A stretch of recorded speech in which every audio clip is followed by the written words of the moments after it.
All right. So, yeah, I got that thing all messed up on me right there. But Do you? I do. I'm going to fix mine.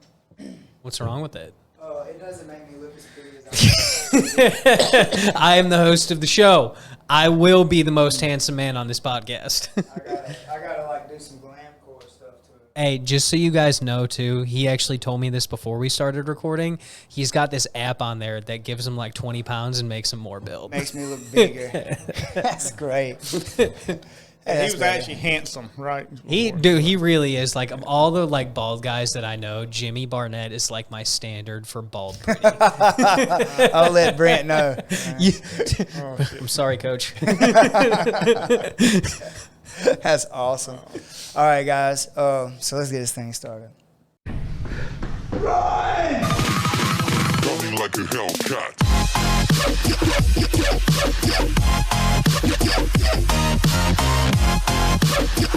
Hey guys, Coach Jimmy here with TECT Talk. Today I have Mr. Dale and my man Wade. Guys, today we're going to talk about everything under the sun. Probably mental health mostly though, because Wade is all about that mental health. That's my thing, bro. And he's been on this journey that I think that a lot of us have started recently. I think it's something that you kind of go through, but it's big in the world right now, period. It's just like understanding past, like the way you make decisions, the decision making based off of your own personal experiences and things like that. And understanding that sometimes that's flawed in ways because of your experiences. And sometimes it's not. Sometimes it's a good measuring stick. But just going through it and like paying attention to, like trying to be conscious of what you're thinking and how you're responding and what resources you're drawing from to make your decisions and things like that. And understanding like the quality of life and what you're doing to build your life, I guess. Anyway, that was my summarization. I have no idea how he feels. I just wanted to say a bunch of stuff to kind of make myself feel smart today. You know, because I really like a lot of what you're talking about, right? So one of the bases that I have for like my my background, if you will, in like mental health research and stuff like that, because I'm no professional outside of just like messing up a lot in life, right? Like if I'm nothing else, I've been a world-class screw up and just tried to like learn from everything. I think that I've makes gone you a through. professional. Experience matters, dang it. That's all that counts. Screw your degree. Dr. Wade, what's up? I agree. Dude, Wade's starting a podcast, and we're going to call him, I'm going to refer to him as Dr. Wade. Every time his podcast comes out, there's going to be a comment. Hashtag Grandmaster Dr. Wade. That's Dude, it. I like it. But listen, guys, I honestly, I had a psychology teacher in college that ended up committing suicide. So, dude, professionalism didn't help him. See, and this is like the really tricky thing, right? Because to segue off, like something kind of similar, this might seem off topic, but trust me, I'm going somewhere. So ego's like a huge thing, right? And I think it's probably, as far as mental health goes, it's one of the most underrated concepts that people will like kind of neglect, right? Because when it comes down to it, a lot of our negative feelings in life can be like rooted back towards ego, right? So like say somebody does something like kind of messed up to you, you know what I'm saying? Like somebody like legitimately does you wrong, okay? That's still your fault. It is and it's not. So we as people are programmed to believe that, like, you know, we go through our lives, we meet these people, we do stuff for that person, we're good to them, with an expectation of them being good back to us, right? Right. There is no expectation on that person. You expecting something from that person for the good you do is nothing but your ego, because you feel that you deserve something in return for what you've given them, right? But that's a socially accepted construct that we've put into this world, right? Now, with that being said, when you look at it from like an ego-based thing, how do you rectify something like that? Like me and you, like I consider you a good friend at this point, right? We've talked, we've hit some pretty deep topics before, right? And like, let's say, you know, I go and after this podcast, I go to your house and I shoot your dog, right? Right? Automatically, yeah, you're gonna be pissed, right? But Yeah. yeah, that's all I'm gonna do is I'm just gonna be mad. That's it. There will be no killing of Wade. If he ends up missing, it was not me, world. It was not Jimmy Barnett. It was that Michelangelo Ninja Turtle. That's right. No, but think of it like this, right? So I did you wrong. All right. You can't realistically you can probably take the stuff back, realistically speaking, but legally speaking, you really can't. You know what I'm saying? You can't take back anything you've already given me. Now, what can you do at that point, right? You cut my energy off. You cut me out of your life. And that's the hard part that you see, like, especially with relationships. This is most of the things that I have based off of is personal relationships, because my journey truly started because of the failure of a personal relationship of mine. You know what I'm saying? So that's where the basis of most of my mental health research has come from, is how to deal with people, right? And ego, like I said, it really does come back to everything. It all comes back to ego, which is why, like, I found the truly happiest people in this world are just happy with themselves. You know, they're not so much happy. I mean, I've realized that when you're happy with yourself, you're going to be happy with the group of people that you have around you, because you've surrounded yourself with your tribe, right? Like the people that are there to help you. You know that they're there for you, and there is no like screwing you. There's no screwing you over. You know, I'm not going to screw you over. You're not going to screw me over. Kara's not going to screw either of us over. You know, and we've talked about her. She's a really close friend of both of ours. Yeah. And it's just like a really powerful subject, ego, and I could really rant on it for like hours. But yeah. So something that you said that was like, I guess it kind of sparked a thought of mine that I've been toying with in my own personal life. There's a book, Extreme Ownership. Yes, Jocko. And Jocko, yeah.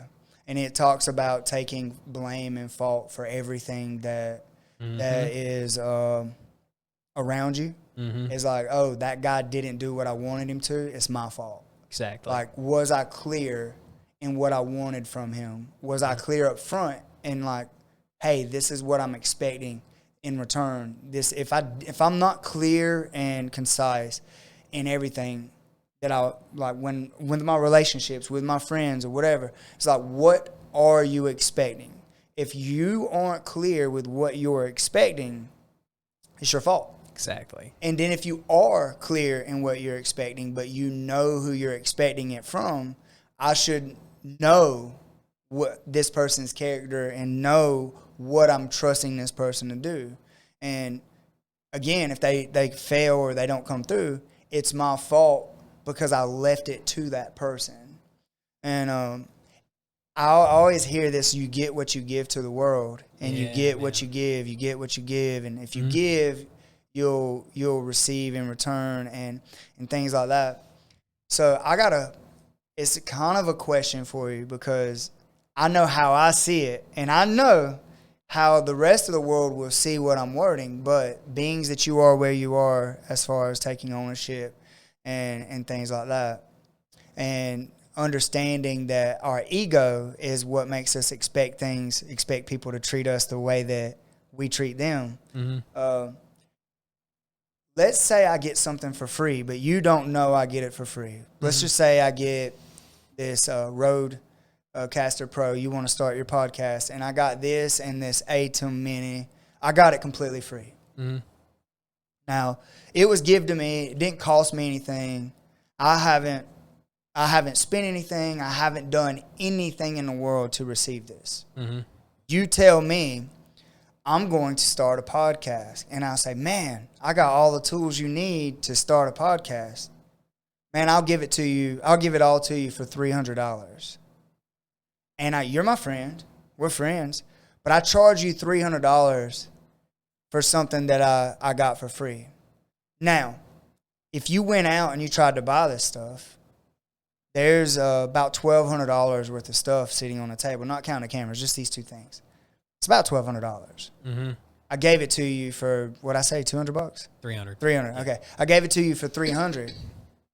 You wish me good blessings in the world, and you think I'm a great friend. Mm-hmm.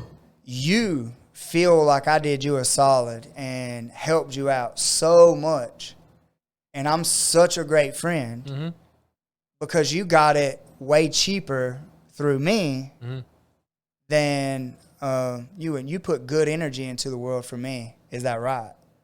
So this is the thing, right? How do you feel about that too? How do I feel about that? Yeah. I would personally be indifferent because all right, so let me make one stipulation first, right? I don't know any of the wiser, right? I don't know that you got all of that for free at all, right? Right now. But I'm saying in the story, you don't know, so you're putting positive vibes out. Exactly. But now I'm telling you, like, the whole story. Would your opinion of me change? Yes. If I initially you gave it to me for $200 or $300, whatever, and I didn't know any better, I put the good vibes out. So I want to stop there first, right? Because there's two parts to this. There right? is. There's actually a couple of them. But yeah, there's two. The two biggest parts that I think most people could understand conceptually is this that would help them. All right. So initially speaking, you give it to me for $300. So yeah, I'm gonna put good vibes out there for you in the world, right? But other people's vibes, what they give to you in energy, right, isn't as important as what you yourself give off to the rest of the world, okay? Because if you believe in science like most people generally do, right, there's this thing called quantum physics, okay? And I am no master of quantum physics, but I have done a little research on it myself, and I have come to find that the basis for all things in this world are energy, okay? And what you give in energy is what you are going to receive in energy, all right? So if you break that down all the way down to this emotional level, right? Yeah, I might be putting off good vibes for you, but that doesn't exactly mean it's going to reach you, right? It could go off somewhere else because you're working on a different frequency than me at that point, okay? If we're talking, we'll base it off of an energy frequency scale, right? Okay. So let's say like I said, I've got good vibes. They go to you, but you did something wrong to me. Realistically speaking, like morally speaking, you know, if me and you are really like good friends and stuff like that, it like, whatever, take it. And this is just my opinion, right? And this is where it sets way off into the next bit of it, right? So this is where your negative energy is going to come back to get you. What you put off is going to come back to get you.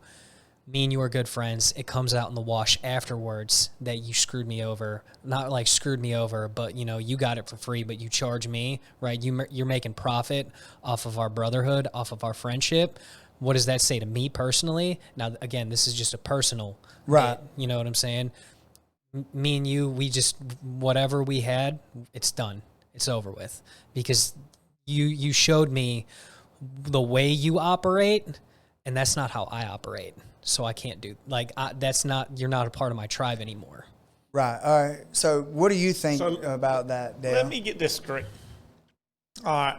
So the product that you're giving me is worth X amount of dollars. Okay? Way more than what I charged you. All right. Didn't cost you anything. Not a dollar. You didn't say you stole it. No. Okay. So no. Someone else just gave it to me. Someone else gave it to you. And you want to profit off. You are doing me a solid, so there's that. But yeah, you're right. I mean, you didn't put the energy in it. It didn't cost you anything. It's not a sacrifice. So it does mean a little bit less. So yeah, I would say that would. If I found out later on, I know it means that it didn't cost you as much. So that definitely changes the meaning. I'm still happy that you gave it to me for less. So let me talk about something here. I've never talked about religion on a podcast before. Never talked about my religion and whatever. I believe in Jesus as my Lord and Savior and stuff like that, but that's how religion works.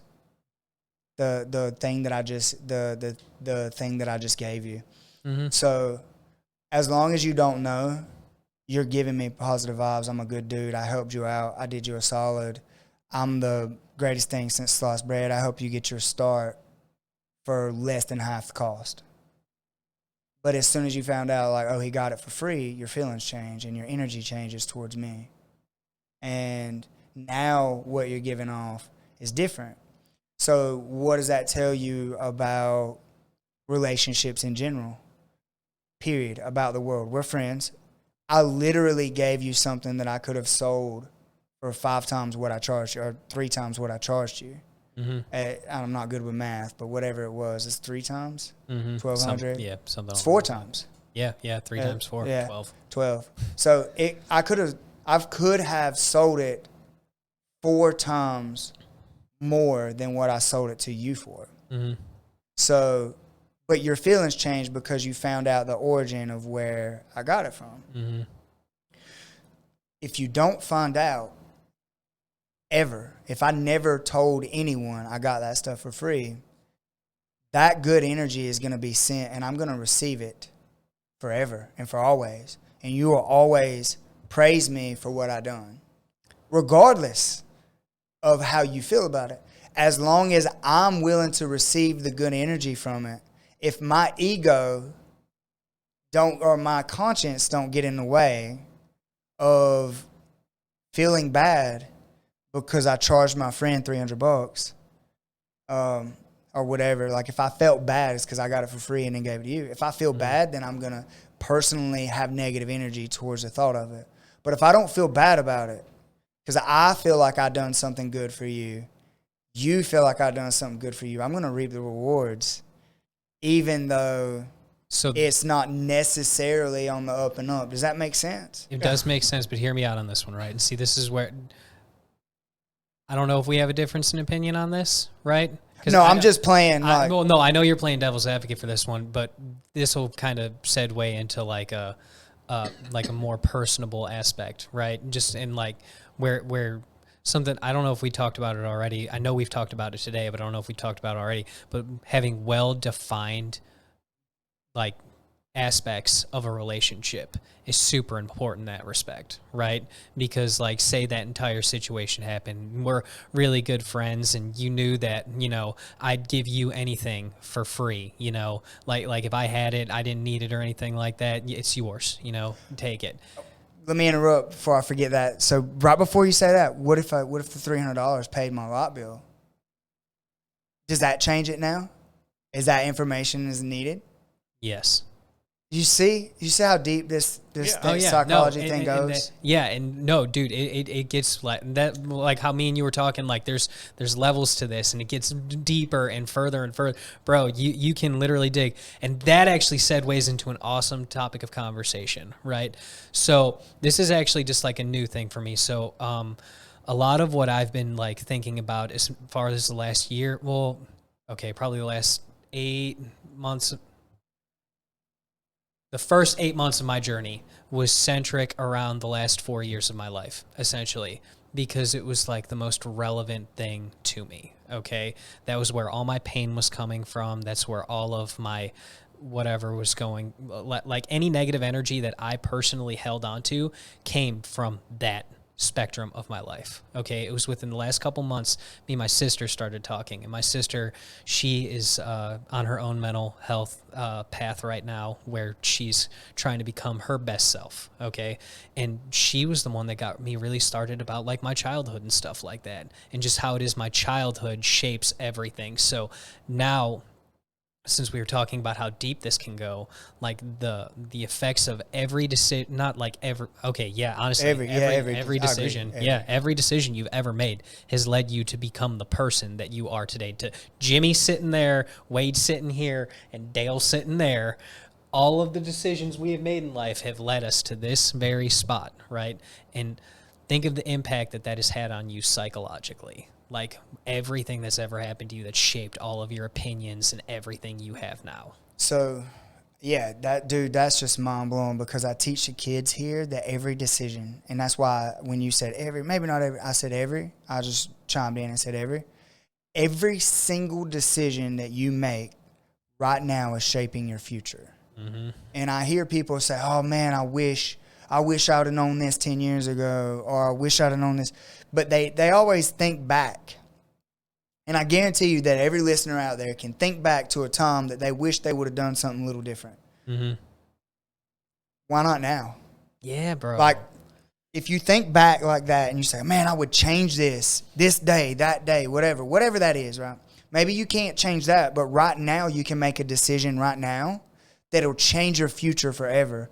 Like, I could get up tomorrow and say, you know what?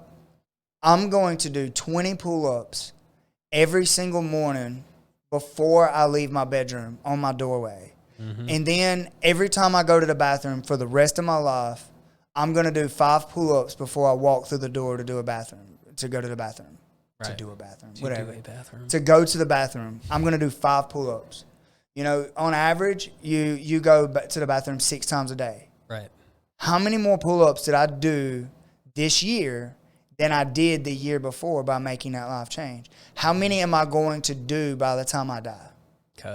Yes. So, like push-ups, you could do it with push-ups. Whatever it is, like I'm going to eat healthy breakfast every morning from here on out the rest of my life. Mm-hmm. How much healthier would I be than I was the past year?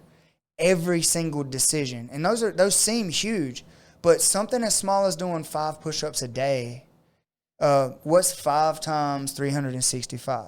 That's how many you did the end of the year. Mm-hmm. And how many more was that this year than that was the year before when you wasn't doing them every day? Straight up. How much more healthy are you going to be if you make that decision now? That's what I teach my kids. It's like every decision. If you decide to play with fireworks and close your hand on an M80, you're going to spend the rest of your life without some fingers. Yeah. If you play with an axe, you may spend the rest of your life without some toes or some fingers. If you play with a firearm, you may cause some kind of accident that you can't take back. Why would you eat unhealthy and do these other things right now that you can't take back? Because, listen. And that's how I've been thinking about life, period. Dude, all right. So I work in construction right now, right? And it's been a blessing to me. I'm so grateful for the fact that when I first started doing construction, when I had a family, it was what helped pay all of our bills, right? Essentially, because that was the life situation. I was the one that was working in our family. It's the one that you created. Yeah. Yeah. Didn't mean to cut you off, but It is what it is. yeah. Yeah. Anyway, it goes. So I'm super grateful for it, and I'm super blessed to have had the opportunities that I've had through it and whatnot, and meet a lot of the people. But this is what kills me about a lot of people that work in construction, as well as like what I've found the majority of like this country. And I hate to be so blunt, but it's the truth. We're very gluttonous. You know, people are very gluttonous. I see people that are like legitimately obese, okay, like overweight, and they complain about it, and they complain about the effects and stuff like that it has on their body, and they start talking about like we start talking about diet and stuff like that, and they just look at me and they're like, you know, you're only gonna live once, man. And I'm sitting here and I'm like, why would you want to live in pain and suffering and know that you're literally, you know, shortening your life? You know what I'm saying? Like you're shortening your time here, and you're going to be more uncomfortable. You're not going to be able to do as much. A lot of these guys have families. I know, like, when I'm with my kid, bro, we're playing. We're hanging out. We're having fun. We're moving and grooving. You know what I'm saying? When I'm 50 or 60 years old, I want to be like Dale. You know what I'm saying? I want to be able to get out on the mat and beat my kid up. You know what I'm saying? 100%. Not beat my child. I do not beat my child. We all practice Brazilian Jiu-Jitsu here, and we all have the desire to roll with our children. You have to start them at a young age. Keep beating them up when they're young, and then I know my son's probably going to listen to this. And they respect you when you're older. Right. Then they're scared of you for the rest of their life, right? I'm just kidding. You will always do what I'm talking. But y'all were talking about, like, the journey. You know, you go back in time. I have so many things in my life that I say, if I could go back in time, I would change that, and I would. But that journey, my journey in life, has made me what I am today too. You know, sometimes it makes people worse. Yeah, You can let it make you worse, or you can let it make you better. I am happier today going through stuff, and I don't tell everybody this nowadays, but I went through a long period of my life where I was suicidal. And I wouldn't give that up for anything now. I mean, it's made me appreciate life. I love life now. So, and, you know, going back, talking about the journey, you know, say you get choked out 100 times. And 100 times you try all these things. You try all the wrong things. You eventually learn the right thing. and it makes you better. You know all the things not to do anymore, and that is very powerful. Thomas Edison said that. I don't know, like his journals, it said he was happy when he was trying to invent the light bulb, and the light bulb blow up. And he's like, yes. And they're like, you failed. Why are you happy? And he's like, now I know 100 ways not to make a light bulb. He said it's only a matter of time before I find the way to make a light bulb. And that's very powerful to me. I learned that from my third grade teacher. Like in his journals, I think the number was 700. I think he said, now I know 700 ways not to make a light bulb before he figured it out. But that I carried that with me when I heard that, because I'm like, oh, cool. So failure is part of the formula for success. Amen. Failure is part of the formula. Thanks. So you have to fail in order to succeed. You show me the most successful person in the room, I'll show you a person that failed more times than anybody else was willing to. I'll show you the person that failed the most. Mm-hmm. And it's like me with this gym. I talked about construction workers. I hate the mentality of a lot of construction workers. I did construction from the time that I was 11 years old until, 8 years ago when I opened this school. I quit a job. I was making $200,000 a year to open a gym and spent 3 years making less than $30,000 to have this school. But I knew at the time I was told I had lupus. And they told me that without the medicine and all that and without living a certain way, that I wouldn't live to see 36. My organs was going to shut down. They were going to deteriorate. It was going to kill me from the inside out. And I had started looking at my life and realizing that I hadn't spent a lot of time with my kids. I started realizing that the legacy I was going to leave behind was someone that was hot-headed, that just tried to work and make as much money as he could. But when I left, I wasn't going to leave anything behind. I wasn't going to leave good, solid memories or good, solid whatever, because if I wasn't working, I was tired. If I was working, then I wasn't around. So I was like, is me working on the road, trying to make this amount of money and do all this stuff, is this what I want to be remembered by? And the answer was no. So I started my journey right then. I actually went to work. It was Christmas. And I'd found the news out a couple months before, and I was trying to build this and get this started. And I was at work, and it was literally the day before Christmas Eve.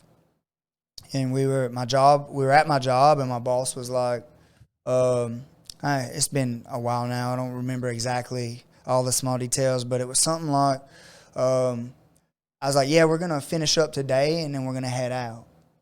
And then we'll be back after Christmas. We'll come back that Monday, so that's like 4-day weekend. And he was like, no, we need to finish this job. And I said, no, I need to go home. Like, it's Christmas, and I want to wake up spend Christmas with my kids. And he was like, you need to be here in the morning. And I said, okay. So I went home. I went to the hotel room, not home. Went to the hotel room. I spent the night. I got up the next morning. I went to the job site. It's Christmas Eve. And I'm sitting there, and he's, like, talking, and it really was like a movie. It was just like, and it was like Charlie Brown. And I was sitting there, and I was like, yeah, man, I think we're just going to finish up. We're going to go home. We're going to clean up everything today, wall it off, like tape it off and stuff. We're going to go home, and we'll be back Monday. And he said, if you leave this job, don't come back. And I said, all right. And I didn't even clean up, put fences up or nothing. And I was like, I guess I'm fired. And I just got in my truck and I drove home. And I had 4 other dudes with me that day. And they live where I live because they were on the thing. And they was like, well, we got to go with him. We don't have a way home. So I took the whole crew. And have fun cleaning up, boss. Yeah, I went home. I just left. And I called him 2 days later, and he had brought some of the guys that would come down with me back the day after Christmas. And I was like, he was like, we'll talk about it. And I was like, no, I was just wanting to know what to do with the truck. And 'cause I guess he thought I was coming back. But I decided I was just going to be a full-time gym owner. And I made a conscious decision to spend time with my kids and to see them and look at them and to do whatever. And it changed our relationship in a lot of ways for the better. There's a lot of things that I got now that I would never change. And now my life is built around what I want to do. Like, I get up in the mornings and I don't have to answer to anyone. I don't have to be anywhere. I don't have to do anything. I don't have to talk to anybody about anything. If I don't want to do something, I just say no. I've gotten to a point in my gym where my classes are covered by, like, if I don't want to come, I can say, hey, Dale, can you cover? Hey, Bam Bam, can you cover? Hey, Troy, can you get class done? As long as somebody's here to teach, and these are my guys, like, I help them get to where they are. Dale is an exception. Dale's under Brent. But he's been with me at this school actively teaching for over 5 years. And he's one of my guys as far as I'm concerned. He's under Brent, but he's my guy.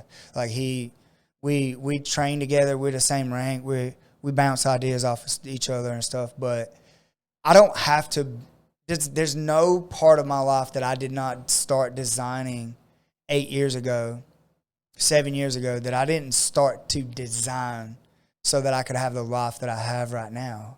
I designed my life in a way that I'm happy. I don't do anything that I don't want to do now. Mm-hmm. And I don't make as much money as I was making, but I make well enough money now that all of my bills are paid and that it's not something that I have to just worry about. Mm-hmm. So you're comfortable. I'm comfortable. And I want more. I want this thing to take off. I want the Coach Jimmy to take off. I want my online university to take off. But I'm comfortable now, and I don't think that I'll ever, knock on wood, I don't think that I would ever have to put my body through toting concrete from sun up to sundown, or like carrying all this heavy stuff or whatever. Or just dealing with the mental abuse of having someone stand over you and tell you what a piece of shit you are because you didn't do what they wanted you to do the way they wanted it done. And just crappy leaders. There's a lot of crappy leaders in construction, dude. Yeah, man. So I wanted to say thank you to both of you for the vulnerability that you guys had, with Dale talking about his stuff, and you really just opening up a big part of your life right there, man. Because one thing I really want to say is, like, especially with your story, so back to Jocko, right? Further than that, heck, let's go. Have you ever heard of the book called The Science of Getting Rich before? No. Science of Getting Rich by Wallace Wattles, homie. That is, without a doubt, one of the best books I've ever read in my entire life. And one thing that it talks about, it'll literally give you a step-by-step, like, instruction manual of how to, like, more or less become wealthy. And I don't mean wealthy as in, like, think that you're going to read this book and you're going to get rich, right? I read it. Give me my money. Yeah, it doesn't work like that, homie. I'm going to tell anybody right now, if you're looking for a scheme to get rich, I know millionaires, and I don't know a single millionaire that has ever said, yeah, man, I just woke up one day with $1 billion in my bank account. You know what I'm saying? Now I just do whatever. No, dude, like, there's stupid hard work that goes behind most of this, right? And one of the biggest things that book talks about is like self-accountability, right? And I wanted to say this because I'm going to tattle on you about something, right? I know for a fact that you haven't gotten to the point that you're at right now without having to wake up mornings earlier than you wanted to so you can see your dream come to fruition. You know what I'm saying?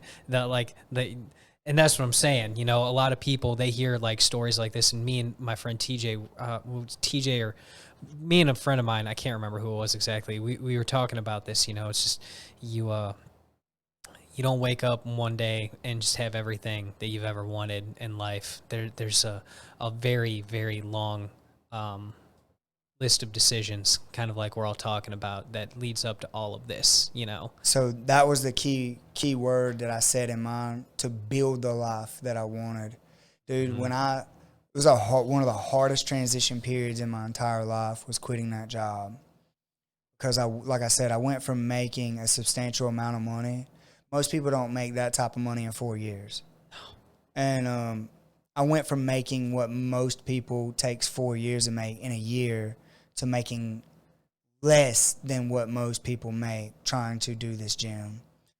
I was living off ramen noodles, and there was times during the week where I was working a 40-hour, like for the first 2 years, I was working as a maintenance man for a hotel during the first 2 years of trying to get this gym established.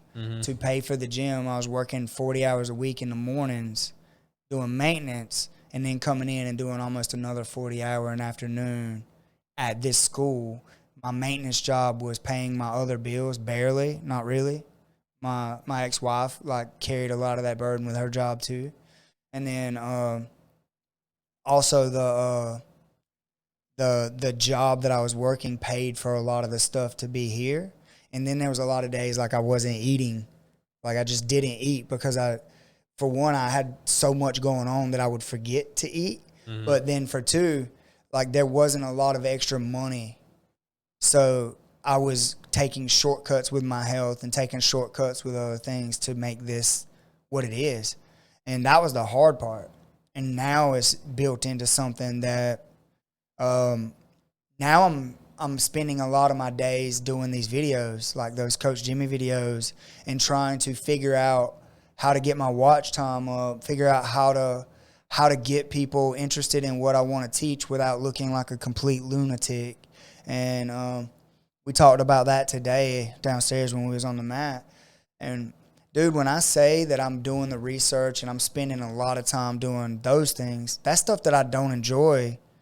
Reading those books is some stuff that I don't enjoy, but it's helpful, and it puts me in a mindset of growth. And as long as I have a growth mindset, then I will grow. I will get what I want. And none of it's been easy. But so you did tattle on me in a sense because I made it sound like, oh, I'm living a life. I am. I could not do any of that stuff and just be comfortable. But I wouldn't be happy being just comfortable because I have a mindset of growth, and I want to. I just want to make myself uncomfortable so that I can grow and be more helpful to the people that are in my circles. I want everyone around me to get to the level that I'm at. And if they got this shitty mindset and they don't want to get to where I'm at, or they want to look at me and be jealous or envious or oh, well, it's just must be nice, that type of attitude, I don't want you in my circle. I want the people that congratulate me and say, man, that's a damn good job done. And then I want to be the other guy looking at you and going, man, I seen where you come from. Good job. I want to be that guy. When I'm looking at my circle, I want to reach down and snatch their ass up to where I'm at and then hold them up higher. And then when they get to the next step, I want them to reach their fucking hand down and pick me up. If they're not reaching their hand down and pick me up, fine. I'm glad that they got to where they are. I'm proud of them still. A definition of love to me is being happy for someone else, whether it benefits you or not. Oh, yeah. And if you love somebody because of what they can do for you, that's not real love. And your definition of love is flawed. I used to look at people in my circle and be happy, even my ex-wife. It was like, I love you because of what you can do for me. But the moment that you're not doing that, then you don't really love me. That's not how I am. When I love somebody, whether I'm there or not, whether it benefits me or whatever, whether I'm there or not, I genuinely want to see that person succeed and do good, regardless of me. That's my idea of love. So when I tell my friends I love them, Dale will attest to this. I tell my students, if they're on my mat, they're part of my family. And I'm like, love you, dude. And I say that to the people that I care about. And I say it a lot. I love you. I love you. I want to see these people succeed, whether they're in my gym, whether they're training somewhere else, whatever. I want to see them succeed. My definition of love is to care about that person and want that person to succeed outside of myself. I feel like if anything else is done or said at that level, other than just wanting them to be happy, truly want them to be happy, but if I want you to be happy, but I need you to need me to be happy, then I don't really love you. I love myself. Right. And I think that's where I'm different than other people, and it took me a long time to realize that other people aren't me, and they are not going to treat me the way that I treat them. I'm not going to get the same thing because I realize that a lot of people aren't on that level of love. They don't understand it yet. They don't have that mental growth yet. Yeah. They just don't. Mental growth is what you said. I got a question for both of you guys, too, to see your perspective on it. And I have my own, and we were talking about mental health and ego and expectations. Mm-hmm. At what point, is it good to not expect certain things from somebody and from yourself? Because sometimes you expect too much of, or you expect a certain outcome, not necessarily too much of, but you expect a certain outcome from somebody else, and you get disappointed, and you get hurt, and all these feelings and energy that gets out of it. Or you have the same, expectations for yourself, and you fail yourself. Do you want to go first? Wait, the question. I'm confused. I was going to say, But the question is like, the balance between not over expecting certain things and also to expect things. I mean, you need to expect certain things, certain behaviors out of people and out of yourself in order to grow. You want to go first? You want me to go first? I'll go first. All right, cool. Okay, so I really like the question because for me, it's actually a really, it kind of hits on a topic that's like, we've talked about it today a little bit, but it's so important, man, because you have to be so definite with your boundaries with people. You know what I'm saying? Like, you have to make sure that when you're explaining who you are, that's why, I listen so much now. I listen so much to when other people are talking. Like, if someone goes on a tirade, bro, I'm all ears because I want to get every bit of information that I can out of you. But with that being said, the only thing I do when it comes to expectations is I expect for myself. You know what I'm saying? And that's what I found to be like the thing that has probably helped me out the most. Because once you start having just general expectations for people that you've let in any way, shape, and form, that's when you need to ask yourself this question. And I keep bringing it back to yourself and me and myself and all that, right? Because every responsibility falls on you in life. You are the only one that's going to live your life. It's called Wu Wei, is what Stoics and Buddhists and all those fine gentlemen have, how it's been explained to me. And that is essentially translated into walking your path, right? Dale's only going to walk Dale's path. Jimmy's only walking Jimmy's path. Wade's only walking Wade's path. And if our paths come together, bro, that's awesome. Because that means that there's something that we're going to get from each other. Because no matter what, you will receive from people in your life. Whether or not you want to receive it or not, that is where that's where perspective comes from, And that's why I always tell people what I look for in life is perspective, That's all I look for in life at this point is different points of view and perspective. So I can see from where that person's coming from. Why did this happen? Where did I come, what decisions did I make that led us to this point in time? So to kind of wrap everything up and answer your question, I really don't try to, because inevitably when you're growing, it's going to happen. You're going to make the mistakes whether you know it or not, because it gets deep, and you dig from yourself hard, man. This is a deep subject. Yeah, man, you're constantly pulling deeper and deeper, because it's really like when you start looking at social constructs, bro, and how they affect your personality and just where you're from. I'm the perfect example of this, because I'm from Northern Illinois, homie. I am from right on the border of Wisconsin, Illinois, and I live in South Georgia. You want to talk about a culture shock, homie? Oh my gosh, dude. I literally, all of my neighbors basically sound like they've ate a banjo to me. You know what I'm saying? So that being said, cuz it's all about Paddle your faster. Yes, the perspective. That's funny. Define stuff, man, and I only expect for myself. Coach Jimmy, I'm gonna throw it to you, homie. All right, so I'm gonna simplify this, and this is probably not what you guys expected from me, period. But I'm gonna simplify and make it really, really easy for anybody listening. If I get around you and you give me energy and I feel good, I keep you around me. If I get around you and my energy is being taken and I feel that drain or that drag, I remove you from my circle, or I start limiting myself to you from the circle. And here's the thing. And this, maybe this is a little wrong.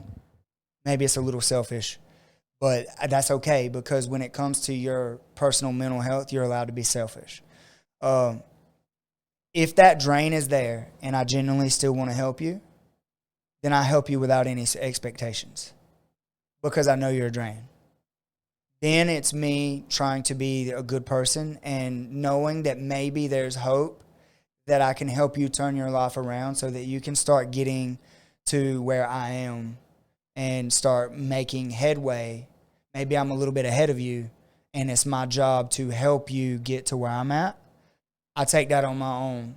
So if I already realize that you're a drain on my energy and I'm still giving you my time, there's no expectations. But if you give me energy, I try to reciprocate that energy and give you my energy back, so that now we have twice the energy. Now we're both feeling good about ourselves and we're both lifted up. And if I notice that normally you give me energy and today you're down, I try to give you energy to get you back to where we are. If I'm down and I go around my friend, I want them to give me some of their energy to lift me back up, because that's what friends do. We share energy. Well, if I'm around you and all you ever do is talk about how this person did you wrong, that person did you wrong, or how life ain't fair, or I can't catch a break, or whatever, I don't want you in my life, because you are not willing to take ownership for where you are. You're not willing to recognize that you are in control of what you got going on. Maybe you got to make some hard decisions. Maybe it's your significant other. You got to get rid of them. Maybe they don't belong in your life. Oh. Maybe it's someone that you've been friends with since you was in kindergarten, and you love them, but they're just every time you get around them, you just feel negative and they make you feel bad. Maybe it's that person you just got to say, look, dude, I love you, but until you start changing the way you view things, we can't hang out a lot. I got a friend right now that I'm thinking of that I love him like a brother, but I can't be around him very long because he starts making me think in a negative way or makes me feel negative, and then I start being even harder on myself. I'm a perfectionist. If you guys come and visited my gym and looked at my podcast setup and looked at everything that I do, look at my jiu-jitsu, look at how I'm constantly trying to perfect. Like, the triangle was perfected 20 years ago. That's when they added it to the Gracie curriculum. It was like 25 years ago, something like that. It was perfected then, but I'm constantly making it better. Like, my triangle is fire. And it's because I want to make it better. My armbar pressure, the positioning and how I trap it and stuff is fire. The way that I position my head to take you down is fire. And it's because it's like, oh, well, in theory, this move is supposed to work this way, but it's not working for me. Okay, how do I make it work for me? How do I perfect this move so that it works 95% of the time, 95% of the time? Like, how do I make that? That I've been doing this 20 years, and I've been trying to perfect the small ones to make it so effective that I can do it. If I can look at you and say, I'm going to do this to you, and you know what I'm going to do, which makes it harder for me to do it, but I still do it. that's what I want in my life. That's what I expect from my life. That's what I expect from everyone around me. And if they're not working on that and they're not giving me energy to make me more what I expect, then it's time for me to start limiting their access to my life. And it's hateful because some of these people I've been around my whole life. And it seems selfish because some of these people do need me in their life. But at a point, you have to start letting people be responsible for themselves. Amen. And Amen. you have to realize, like, all right, I've given them this knowledge. I've given them these tools. I've said it to them, and I've given them my energy. When it's time, it's time. And then it's their decision. If they want to make the effort to stay in your life, then they're going to have to make some effort, and they're going to have to give me the type of energy that I've been given. And I like what you said a long time ago, too. You said, God doesn't bless you with things. He blesses you with people. Oh, yeah. I don't completely agree with that in the aspect of I believe, he does bless you with things, too. Nope. But he really blesses you more with people. I don't think he blesses you with things at all. I don't think he gives you. So I'm sorry to cut you off. I do not think God blesses you with things. Like, how do you acquire things? Through work sometimes, but all right. Religious. No, he said through work. Okay, what type of work? What type of work? What do you need? What do you need to work? Generally, you need money. Okay, where do you get money? From work. Okay, all right. So you work. Who do you work for? People. Always. So if you get things through work, but you get work through people, what did God bless you with? The relationships through those people. God don't bless you with things. God blesses you with people. The fellowship of people. The body of Christ is his people. Yes. Like that he blesses you. He don't bless you with things. Like all of this stuff on my desk, I would not have without certain people in my life. My gym, I would not have without my members. I'm so grateful for the people that allow me to coach them. That's why this is what I wanted to do since I was a little kid. I wanted to be a coach.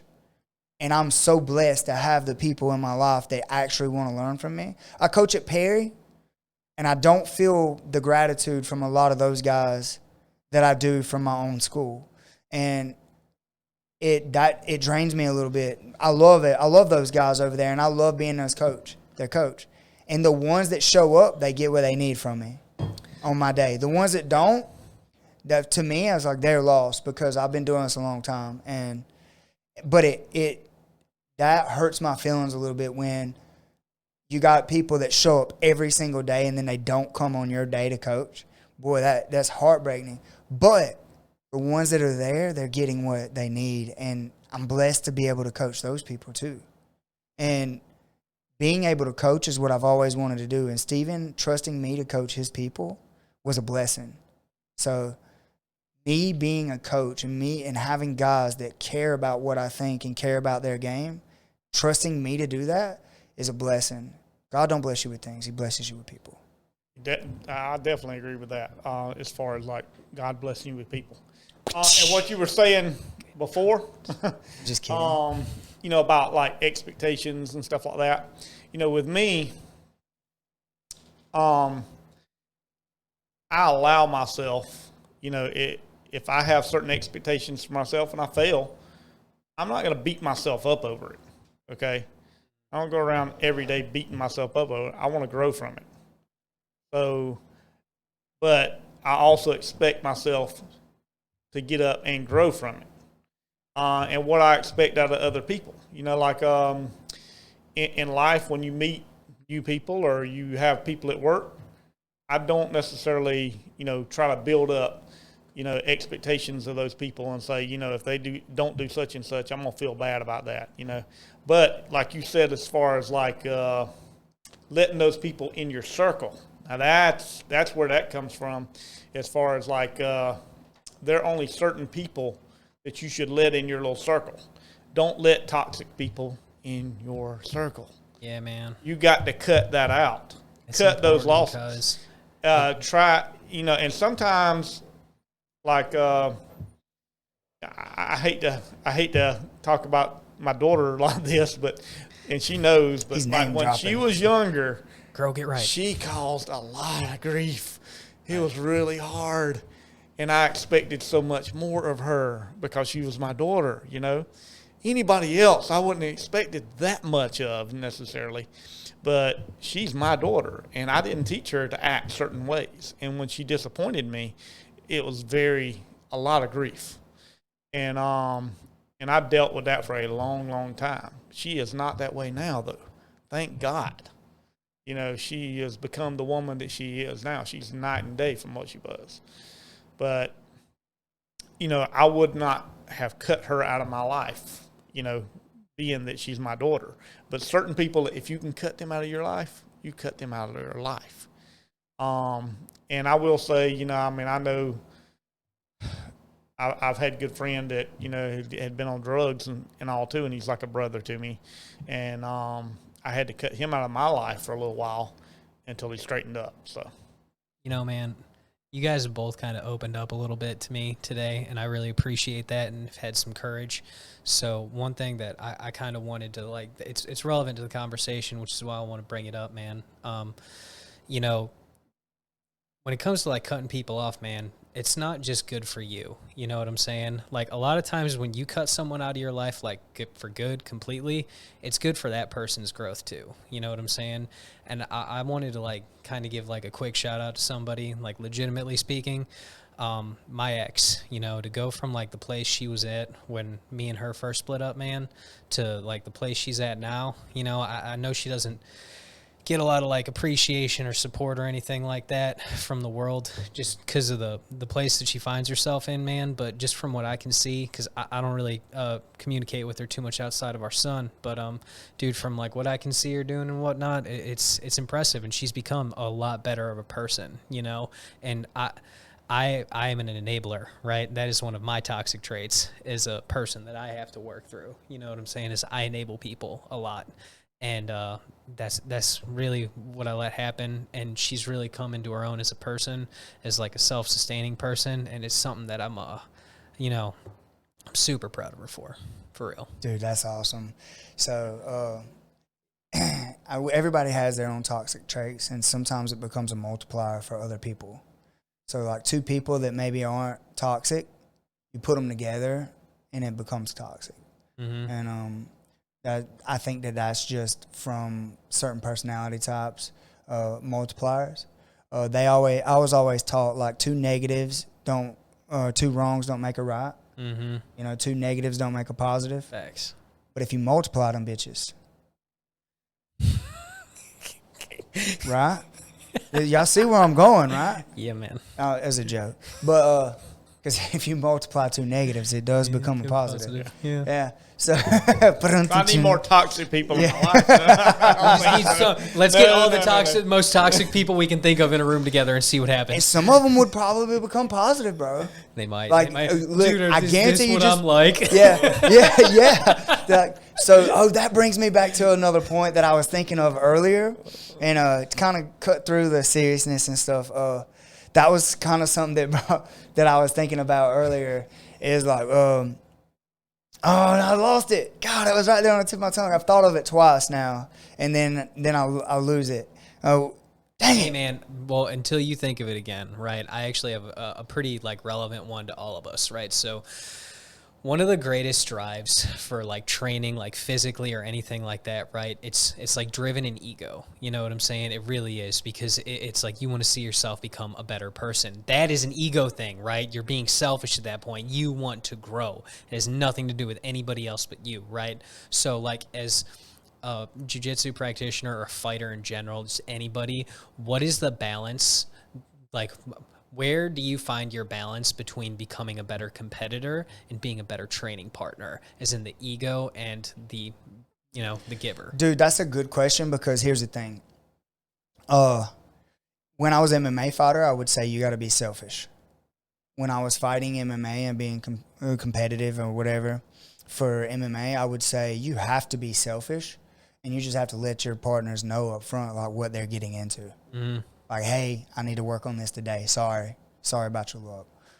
But now I'm the old guy in the room. I'm The old guy. well, I'm not the old. I'm Dale's the old guy, but I was about to say 51 tomorrow. yeah. cuz. But I'm the old guy in the MMA world or whatever you want to call it in our room.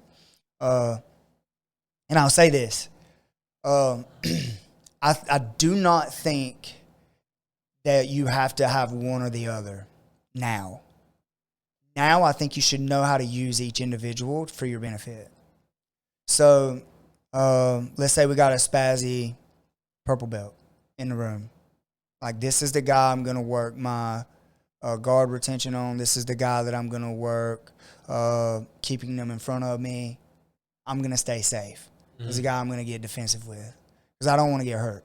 Right. I'm not going to give this guy my neck. My job is to keep my neck from that guy because I don't want him to spaz on my neck. But let's say we got a super technical 100-pound woman that's super technical. I'm going to do my best to not use my muscle to get out of stuff. If it's not pure, straight technique or the best technique, because I feel like strength is an asset and it is a technique to an extent. I think it's an asset. And you can't tell a small guy not to be fast. You can't tell a strong guy not to be strong. You can't tell a big guy not to be big. Mm-hmm. You know? But what you can do is tell them to control it. Right. And I think that and this goes back to what I teach my kids. What is a true martial artist? Someone that is in control of their mind and their body. You are in control of how much weight you put on someone. You are in control of how much strength you use. You are in control of every aspect of your body. If I get frustrated because someone keeps putting me back in their guard, I'm no longer in control of my mind. So I lose. If I get frustrated and drop my weight on someone, I'm no longer in control of my body. I'm not being a true martial artist. That control that you display protecting your partners is just as good as winning a training session. Because if you can control it, you can also not control it. You can also be really heavy. So if you learn how to control every aspect of when you're putting your weight down, how you're putting your weight down, when you're using your strength, when you're not using your strength, when you're using solid technique versus being explosive, if you can control all of that in a controlled environment, in a training session, you can also not do it. And it goes along with the argument of these other martial arts, like, oh, you can't do any of our techniques. They're in the cage. They're illegal. You can't eye gouge and stuff. It's like, well, don't you think I can eye gouge too? Like, just because the rules tell me that I can't eye gouge doesn't mean that so if I'm better at all of this other stuff, but you have eye gouging, I'm probably going to be better, more controlled with my eye gouging than you are. Or my nut grabbing or whatever it is. Dude, you know what I'm saying? People are ridiculous, man. I'm telling you. Like, so, but that's what I'm saying is, the question, I don't think it has to be one or the other. I think that you can use every person in the training room to make yourself the most dangerous person on the planet. I think the most fundamental thing that people miss as competitors is they forget to have fun. Bro. If you remember to have fun, guard retention, have fun with it. Attacking arm bars, have fun with it. Try to find arm bars from funky positions on the people that aren't as good at defending arm bars. Let's try to find a funky arm bar. Let's flip upside down and vert and like roll through their ankles and tack an arm bar from a leg entanglement. Like let's go inverted when they're passing my guard and attack an arm bar from there. Like, let's get funky with our arm bars on the people that aren't as good as us or as big as us or as strong as us or, like, whatever. I don't think that they're one or the other. I think that you have the highest level competitors in the world. They learn that you got to go to your weakness. Like, if I'm weak at being on top, I have to go be on top. Mm-hmm. But I have to learn how to do that. And so how would you say it's not fun getting submitted over and over and again by the same technique, by the same person? Right. What's your answer to that? My answer is learn how they're doing it by going, hey, dude, You keep doing this to me. What are you doing? Oh, I keep putting my knee here. I keep sticking my forehead right here. All you got to do is push the head to the other side. I had a dude pass my guard the same way every time. He done it for like 5 rounds in a row. Pass my guard. Now, I will say, ego, I submitted him every time that he passed. But he still passed my freaking guard, and it was annoying. So, at the end of the round, this dude's a blue belt. I'm on brown belt. On 10th Planet brown belt and an American Top Team brown belt. I have a brown belt in a gi and no gi, right? Because I'm a gangster. I'm just kidding. I'm just playing. But there's no ego in that. I say it's really fun because he's giving you 2 opportunities. He's giving you an opportunity to learn how to do exactly what he's doing to you, to other people, and he's learning. You're learning how to get out of it. Right. If you ask. I agree. But that's what I was getting to is like, I learned from this blue belt, like what he was doing to staple my hip, the way that he was stapling my hip. I learned what he was doing, and then I realized real quick, like, oh, okay. So when he shifts in here, all of his weight is here. Easy sweep if I'm looking for that staple. So then when he started doing it, I started sweeping him. And then guess what? A week went by, and he said, okay, how are you sweeping me? And I told him. He got stronger, didn't he? And then he got better. And then we started having fun with it because I would laugh at him when he would do it, and I would sweep him. But he would laugh when he'd stop my sweep. It was like a mutual Jiu-jitsu. Yeah, Now it we're was having jiu-jitsu. fun, right? Yeah. It's So jiu-jitsu, guys. I say that if you are having a negative feeling about something, change it. And that's through communication, having a talk and saying, hey, dude, what are you doing? Or, hey, dude, it's not fun rolling with you because you're spazzing on me and hurting my neck. Sometimes just a simple conversation. Yeah. And some people get hurt. Their feelings get hurt. Okay, your feelings are hurt. Well, my neck's getting hurt. Like, I need to be able to train every day. I can't come in here and train with you guys if you're going to hurt me because I got to come in that night and coach a class. And I think that's a legitimate request, too. You know, I have to get up and go to work tomorrow. If my shoulder's already hurting me, you know, I'm going to tell you, take it easy on it, you know, if you keep jerking it and stuff. You know, and on the same hand, you know, I'm going to tap quick. I have no ego with that.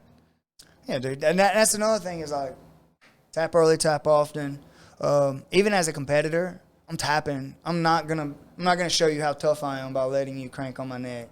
Bro, those guys at Naga tournaments, they're just so tough. You know what I'm saying? Those guys fighting in that absolute division, they're just they'll fight through anything and everything. Cause I kid you not, right? It was oh, dude, I can't even remember. It was like a new breed or something like that, man. And there was this blue belt, right, that was in an absolute division, and he was a pretty new blue belt. It was pretty obvious, right? Because this dude had a heel hook dug in deep on him, like deep, like I could feel it in my knee. It was that bad. Like I'm just sitting here, and it's just like, cuz it's like looking at him, and he's just like not gonna tap, right?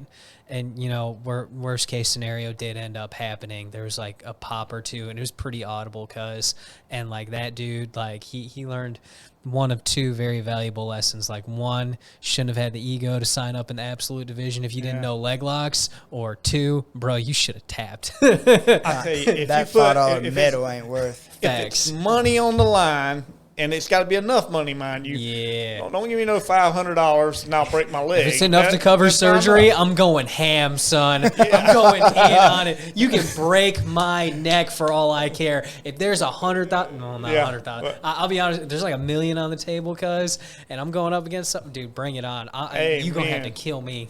Yeah, amen. Money, enough money on the line, or you know, my life's on the line. You're gonna see a totally different animal come out of me. Yeah, man. But other than that, I'm tapping. I got no ego.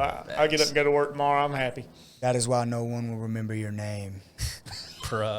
I'm fine with that. Keep it Achilles. Right. What happened? My wife remembers my name, I think. Achilles v. heel hook. Achilles v. heel hook. Who wins? Ready? Go. Everybody. Ba-dum-bum. I think my wife remembers my name. She's left me now. She's back home with her parents. She's in Canada. Yeah. Oh. Are Are you Longest Canadian, we can- Dale? No. Is it just- my wife's Canadian? Is she? Oh, wow. I had to switch the camera to Wade so y'all could see his face. That was I hilarious. was going to say, Dale, you're Canadian? Dang, bro. You learn something new Hey, about someone dude, every day. Hey, there, buddy. His wife is Canadian, though. It's pretty dope. By pretty cool. by affiliation, you're cool, Dale. Yeah, by affiliation.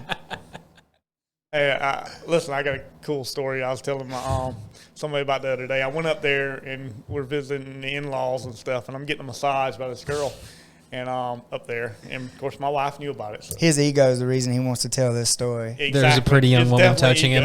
ego. But anyway, we come back home, and later on we get a call from my mother-in-law. It was a small town, so she's over there getting her hair done. The massage therapist comes in there, and this was when I was younger and way more muscle, got way more fit than I am now. So girl's talking to her hairdresser right next to my mother-in-law, who she didn't know about. She's like, "How was your week?" She's like, "Wow, I massaged this guy from Georgia. You know, he had this sexy Southern accent and it's all muscles and stuff." Yeah, so I got to hear about that. So, That's awesome. That's great. That's fantastic, bud. Yeah, I got to massage this sexy guy from Georgia, and I bet she was just sitting over there like, I know who that was. I knew that was the only The only guy from Georgia in this small in town. this small Canadian town. ego boost. That's awesome. That's awesome. All right, so we hit on the mental health stuff. My boy's gonna start his own podcast soon. He's got the stuff in order. I'm looking forward to being on that. I'm looking forward to listening to it because there's a lot of good insight, especially at this table right now. There's just a growth that I've experienced in the last couple of years as a person is like I can't describe how much growth I've had as far as removing people from your circle and sticking to it too. It's so hard to cut someone that you truly care about out of your life, but it is a necessity. Remove that person, start chasing your dreams, start chasing a better life. As long as you put people in your circle that are lifting you up, man, it's endless opportunity to have the life that you want. Before we go, though, I asked every single person that I've ever had on the podcast. Today, I get to ask 2 people. So I'm going to ask Wade first. I chose Wade. All right. I'm scared now. Have you ever been in a fight? If yes, if more than one, what's your most memorable fight?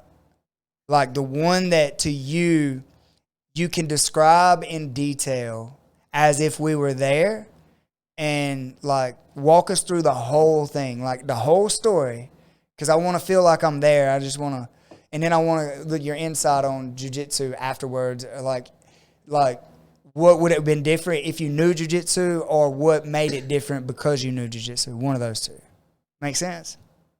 So, fun fact for everybody, right? I've been doing jiu-jitsu for a little over 3 years now. And in that little over 3 years, I have never been in a fight that entire time frame, right? Now, before that, this is where it gets funny, right? Before that, I fought a lot, okay? And I used to be a pretty ego-driven individual, like a real tough guy, you know what I'm saying? I was very strong, as a lot of people in jiu-jitsu would like to put it, you know what I'm saying? So I think my most memorable fight is it's one from high school, man, honestly. And it's one that really got me like, all right, so when I was a freshman in high school, the movie Never Back Down had just came out. Yeah. Yeah, man. So everybody remembers Never Back Down, okay? In the little town that I grew up in, well, it's not really a little town or anything like that, suburbs of Chicago, Fox Lake, Illinois, right? Well, that's where I went to high school and everything like that. And it's a big wrestling town, okay? And I was on the wrestling team in high school. And people used to go to backyards and stuff like that, video it and whatnot, beat each other up, all this good jazz. Well, my very first time, it was my first real fight, okay, was in one of these fights, right? And, dude, it was a kid from another school, so I didn't really know who he was, but it was one of like our rival schools, Antioch, right? I went to Grant. This dude went to Antioch High School, and I had a little bit of a wrestling background, like 6 months of a wrestling background at this point, and this dude didn't, and I guess didn't. Well, how the very first fight ended up going is I shot a blast double on this guy, right? And I got him to the ground, okay? And everyone like laughs about like old dick twist and stuff like that is the joke on Facebook. Like when I went and I got into a pinning position, what we would now refer to as side control or something like that, I started running a half on him, right? Or trying to. He grabbed my junk and he squeezed as hard as physically possible. Okay. Like just straight up death squeeze on my crotch. And I was sitting there and like my first reaction was to just start punching him, right? So I hit him once and he didn't let go. And then I got a glancing blow that ended up popping him in the nose with an elbow, right?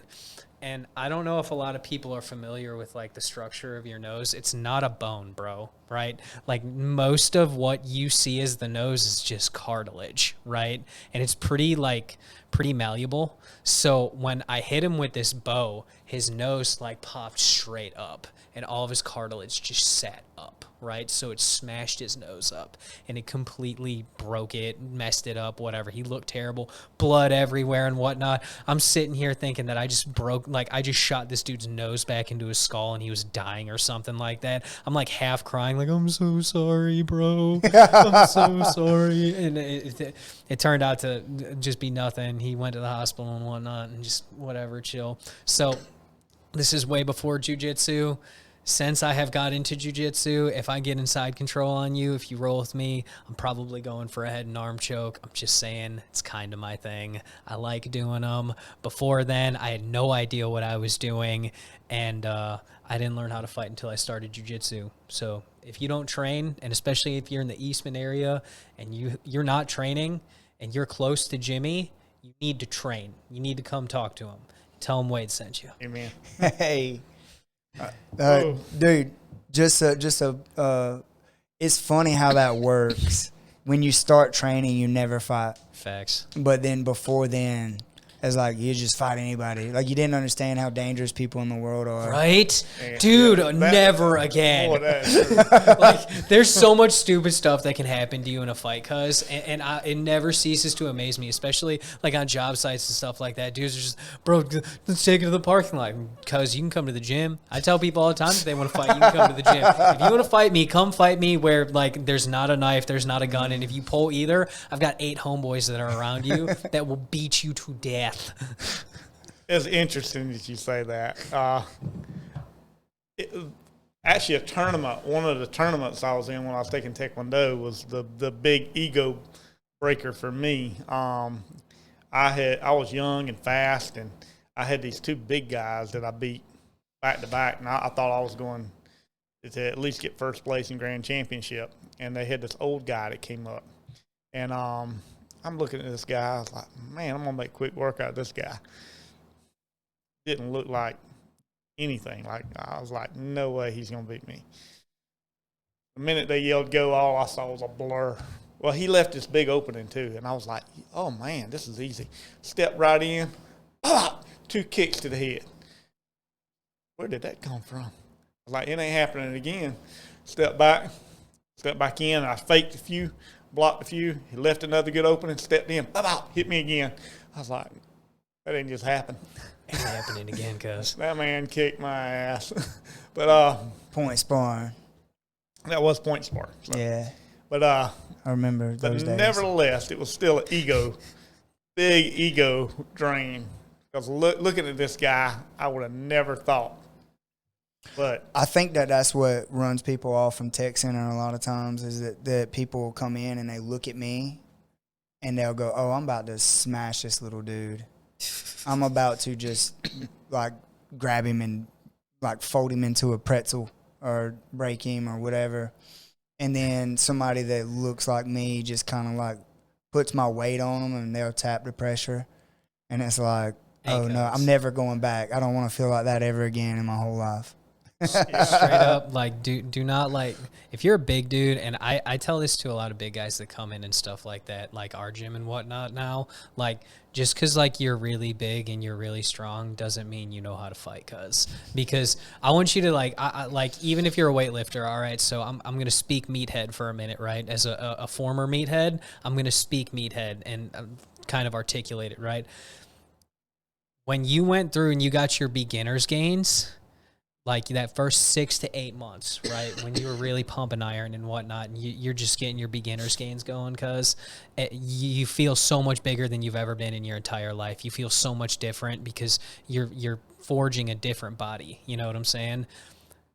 Take that and now correlate that same difference in strength and whatnot over to like fighting, right? So let's use it like as a base level, right? When you're a no stripe white belt in Brazilian Jiu-Jitsu, you curl 10 pounds. You know what I'm saying? The difference between somebody who's a 1 stripe white belt and like a 3 stripe white belt is literally almost night and day when you're looking at them roll. You know what I'm saying? Because when you don't know how to move, you don't know the language, you're literally speaking a completely different language, right? So it's the difference between curling 10 pounds and curling 40 pounds. You know what I'm saying? You look at dude's arms that can't curl 10 pounds, pretty small. You look at a dude that can like curl like 30, 40 pounds, decent size arms. You know what I'm saying? Depending. Oh, yeah. But that's the reference, you know? So don't ever let like size or anything like that dictate like a fight for you, because fact of the matter is like I'm 200 pounds and I've been training for 4 years. Jimmy's what, 150, 100? I'm 148 this morning. He's 148 pounds, and he will literally tie me up like a Christmas bow. Okay, and There's levels to this crap. dude, seriously, Levels to it. People don't understand. It's like you watch Scott Devine go with some of the toughest, biggest black belts that are kicking everybody's butts, and he's over there laughing, just acting. He'll let them do whatever, and he's still got their number. And there's people like that, and then you're like, and there's somebody that taught him, that's got him. Oh no, just who else is out there? Yeah, that I noticed, like, when I started training MMA and stuff, my wanting to fight in the street, because I was a Taekwondo guy, I was a Keto guy, then I was a kickboxer guy, then I was a boxer guy. That didn't last long. I got disqualified in boxing because I'd hit with the backhand of the glove. I was not a very good boxer. Kickboxer though, I was a gangster. I was undefeated. Yeah, you can do that. You can slap them up. Yeah, I was a good kickboxer, good at Taekwondo, point sparring. I got the shit beat out of me my first day in MMA school because I come in there like, I just need to learn how not to be taken down. That was my mindset. I'll beat everybody as long as they don't take me down. And I got a crap beat out of me a bunch. And that was one of my most humbling experiences of my life, because I'd been a fighter my whole life. Yeah. And then I learned that people could take you down and it wasn't against the rules, and they could just bash your head in while they held you. And then I was like, oh, I don't know how to fight. I don't know anything. Great. Yeah. Square one. Yep. That's how I felt. I already knew when I started training like MMA and Brazilian Jiu-Jitsu that it was apples and oranges compared to striking. But you had an understanding of like a 40-year-old back then, right? No. I was just being funny. But I had seen some judo and stuff like that and some wrestling, so I knew it was different. And I've seen enough UFC as well. I was legit, in my mind, I was one of the best in the world. In my mind, I was one of the best fighters in the world. That's why I hate Taekwondo so much. I absolutely hate it. That's also why I don't have a disdain for kickboxing, because it's a little different. It's full contact. It's not the point stuff. Even the kid stuff wasn't point stuff. But I have such a disdain for Taekwondo because they made me believe that I could defend myself. They tricked me into having this false confidence that I was a true fighter.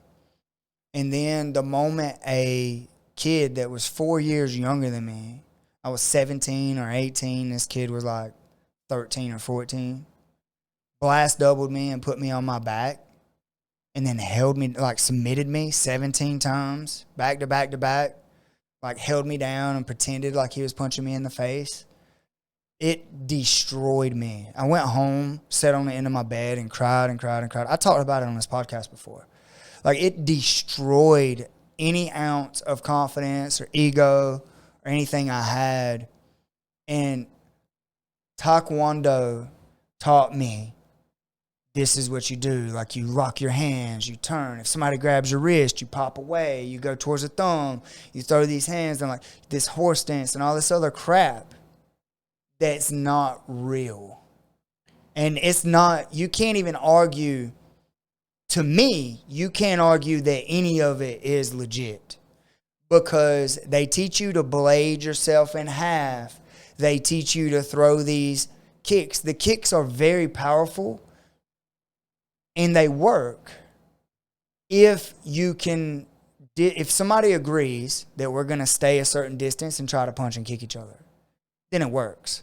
Right, works in the right situation. But if there's no agreement and this person is just going to bum rush me, that shit doesn't work. It doesn't work at all.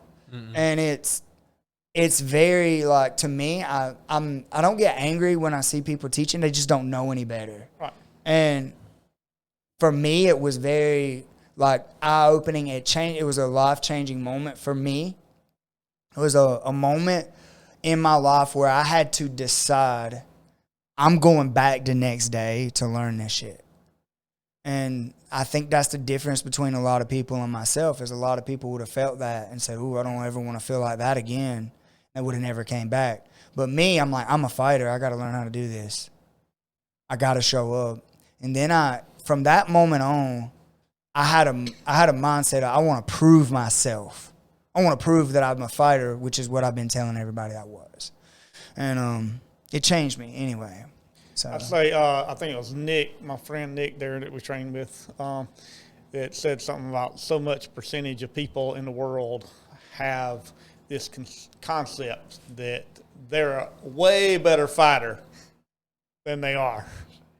And that's the thing that, like, MMA or Brazilian Jiu-Jitsu really teaches. There was a study done, like a real study, and they took this camera and set it up in front of like 300 people. And they asked them, if somebody come up to you and did this, what would you do?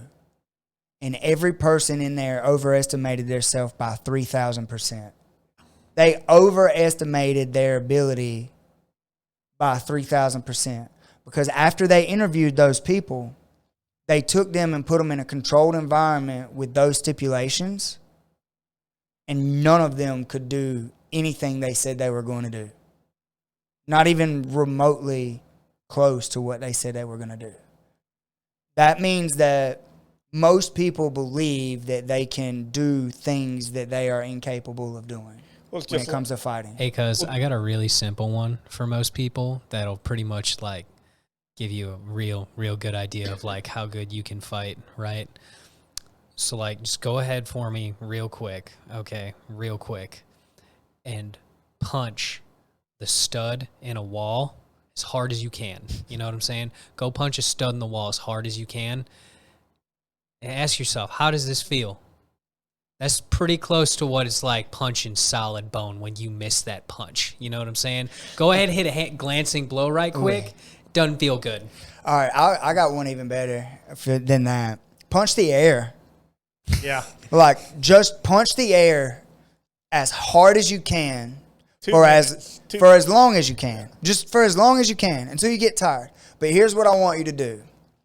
I want you to have your friend start a stopwatch, hit start, and then I want you to punch as fast and as hard as you can. When you start slowing down, just stop. And I want you to ask them how long it was. I guarantee you 32 seconds at most. At most, man. I guarantee you. Like, you're going to start slowing.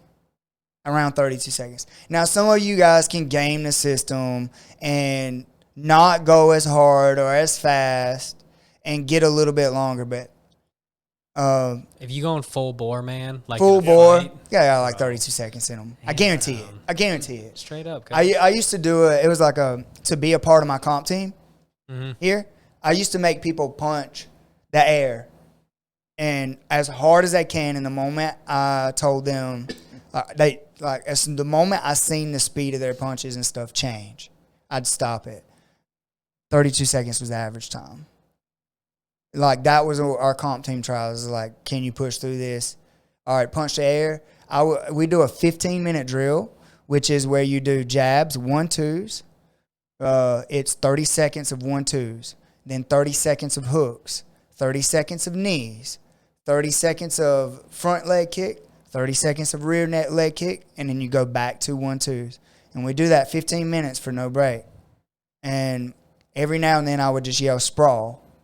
And they would sprawl, and then they would go back to whatever the drill was for that 30 seconds. And then when they got to where they could do that full 15 minutes, I would throw in speed, and I'd make them do it super fast. Then I would go power, and I would make them throw it super hard. And that was just like the conditioning for our comp team. But most people that try out, 32 seconds was the time until we conditioned them to do better.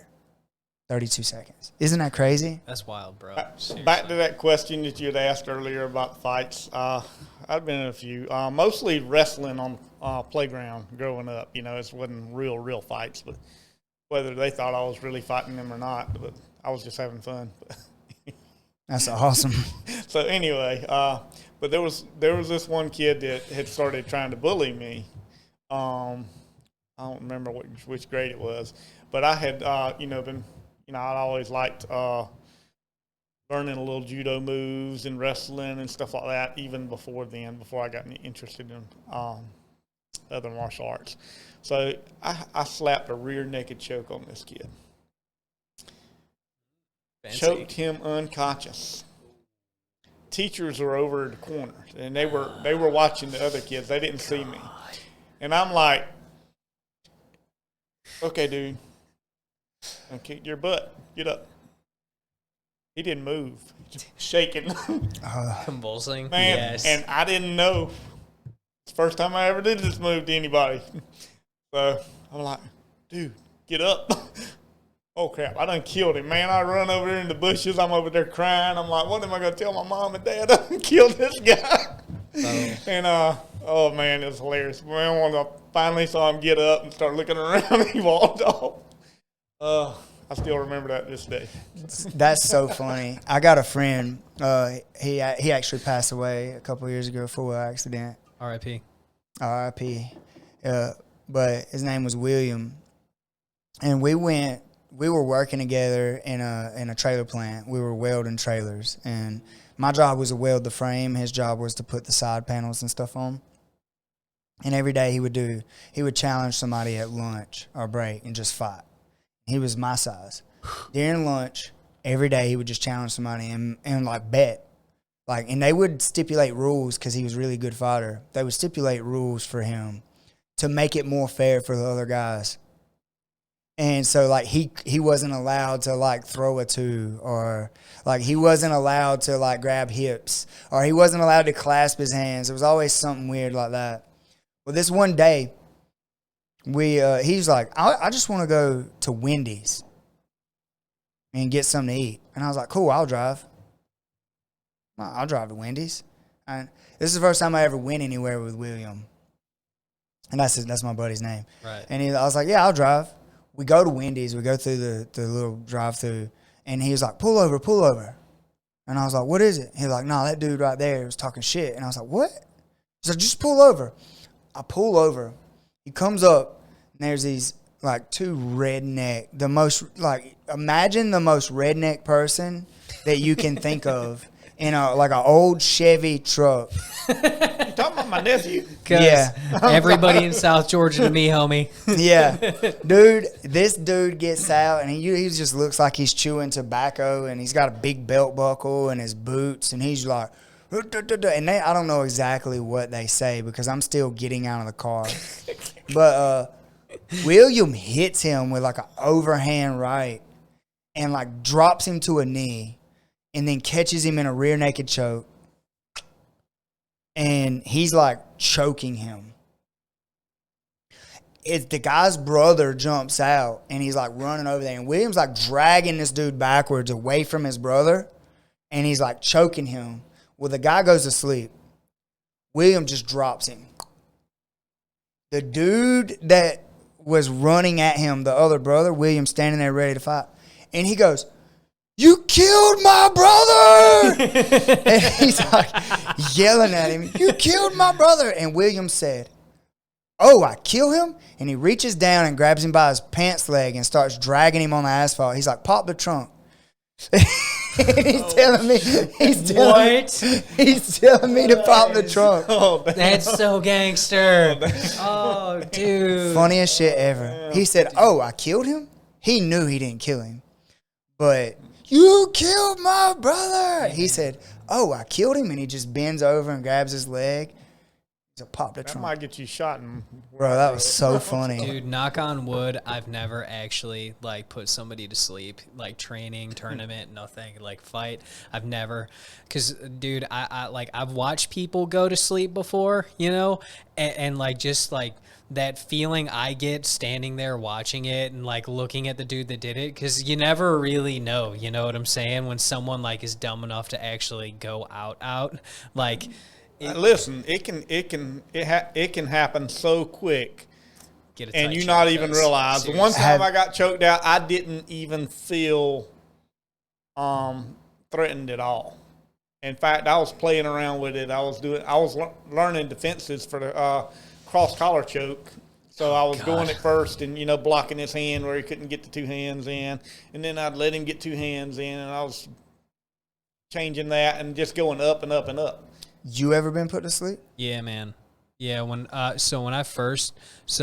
training with Brent wasn't the first time that I ever technically did jiu-jitsu. When I was in the Marine Corps, I did MMA for a while, right, and dabbled with that, training under 021 Brazil at a combat club in Jacksonville, North Carolina, where I was stationed. Nice. And no, not nice, dude. I was an idiot, straight up. Like the fights that I did have, man, I won because of like my half ass boxing and wrestling background. Man, I wasn't any kind of a good fighter. I was basically just fighting less skilled people. You know what I'm saying? And I mean, still did it though. It takes a lot of heart to get in there and do it. So it takes a lot, dude. It is when you making that walk, man, dude. It's scary. Like it really is. Like it'll test your gangster in some serious ways, bro. Because best feeling in the world. Oh, dude, when the cage closes behind you, you feel like God, like straight up. Like if I could come with like an equivalent to it, bro. Like especially when you've been through a good camp and you've trained and stuff like that, and you're really confident in what you can do, bro. You like just sit there like me. I actually do it with my kid now, which is really funny. I've gotten it to the point now where if I pound my chest. That dude's trapped in here with me. He'll start pounding his chest. That's too. so cool. It's the cutest thing in the world. The next time you see him, I'll have to show you. It's so because he'll like sit there and like, and I'm just like, yes, my little Goomba. You know what I'm saying? But no, dude. God, like. Fighting for me though, man, I was dumb. I was really stupid. And like when I would train in the room and whatnot, like no one would want to train with me or anything, at least jiu-jitsu at least, because I was an unsafe training partner. I really was. I look back on it now and I'm really embarrassed that I acted that way and whatnot. And dude, it was that's a religious experience right there. Yeah, dude. So I've been put to sleep twice, and both times that I was put to sleep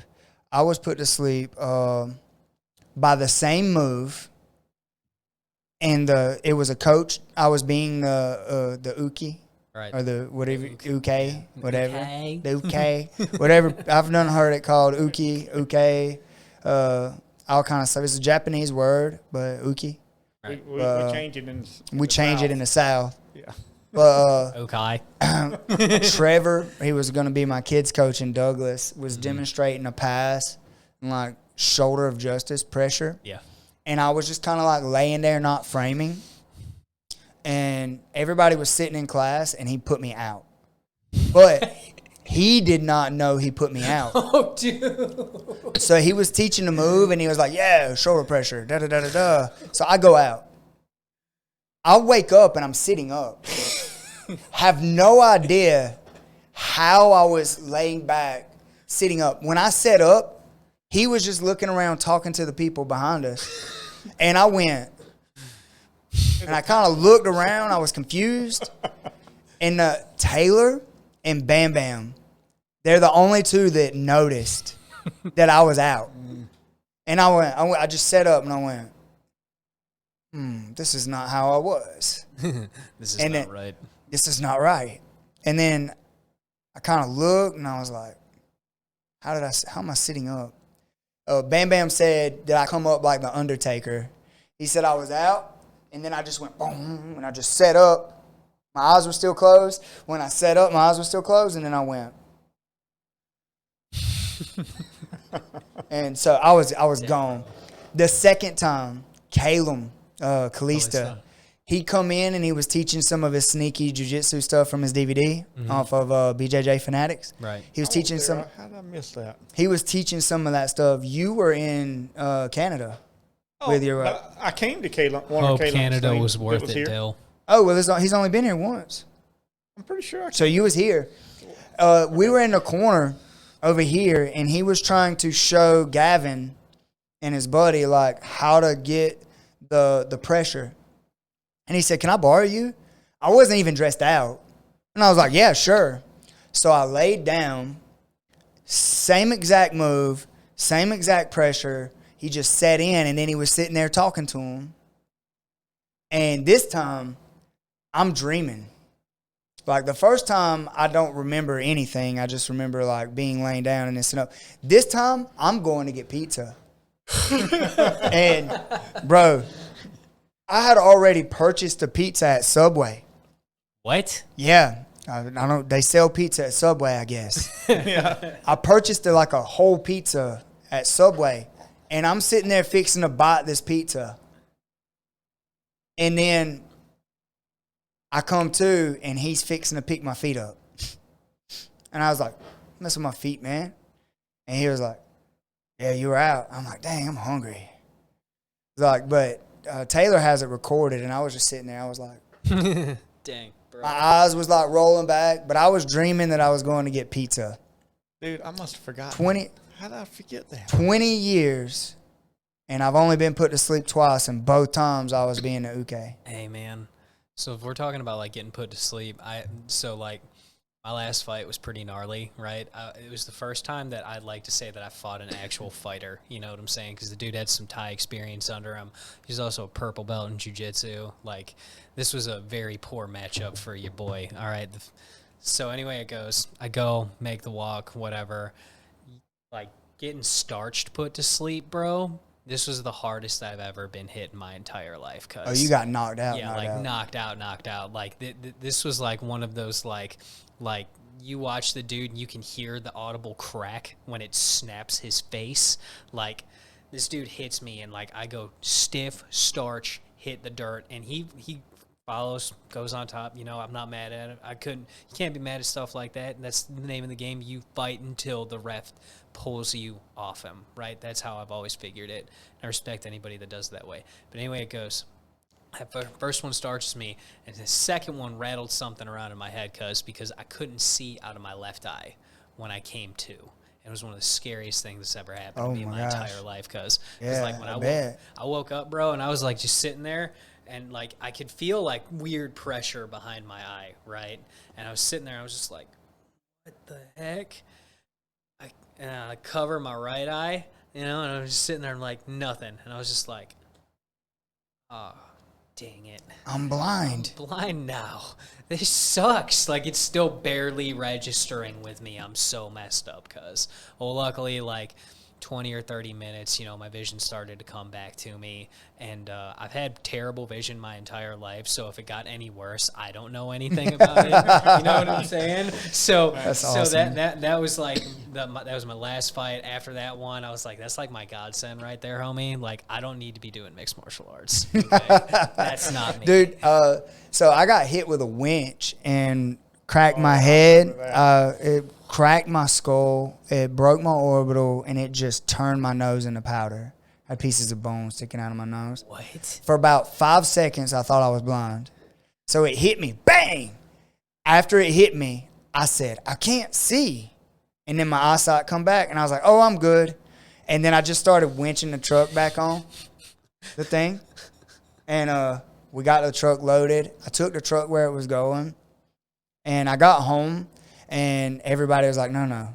Because I had taken a Band-Aid and, like, stuck it to this nostril, picked my nose up because it was hanging, and just stuck it to the other side. What? And, like, I had it taped there. And I was like, no, I'm good.